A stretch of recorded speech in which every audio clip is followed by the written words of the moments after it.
అందరికి నమస్కారం. నేను ఆస్తి కోసమో డబ్బు కోసమో ఈ పోరాటం చేయట్లేదు.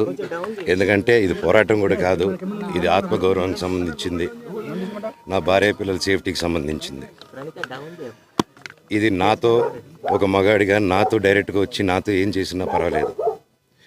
నా భార్య పేరు ఇంక్లూడ్ చేయడం, నన్ను తొక్కేదానికి నా 7 నెలల పాపని ఇంక్లూడ్ చేయడం, నా బిడ్డలు ఇంట్లో ఉండగానే అలా బిహేవ్ చేయడం కరెక్ట్ కాదు. ఈరోజు పోలీస్ దగ్గరికి నేను వెళ్ళి ప్రొటెక్షన్ అడిగాను. నేను మొన్న వచ్చి అడిగినప్పుడు మీకు అన్ని ఎవిడెన్స్లు ఇస్తాను. ఎస్ఐ గారు ఇక్కడి నుంచి వచ్చి నేను ఇస్తాను సార్ ప్రొటెక్షన్ చూపించాను. బౌన్సర్లు అందరూ అక్కడికి దాక్కున్నారని చూపించాను. అది కొంచెం చూసి ఓకే సార్ మీరు ధైర్యంగా ఉండండి, మేము ఎక్కడికి వెళ్ళట్లేదని చెప్పి మాట్లాడి పారిపోయారు. ఇప్పుడు కానిస్టేబుల్స్ వచ్చి అందరినీ నా మనుషులందరినీ భయపించి ఇప్పుడు వాళ్ళ పేర్లు తీసుకొని బెదరగొట్టి మా మనుషులు పంపించేసి వేరే బాడీ గార్డ్ లోపల పంపించున్నారు సార్.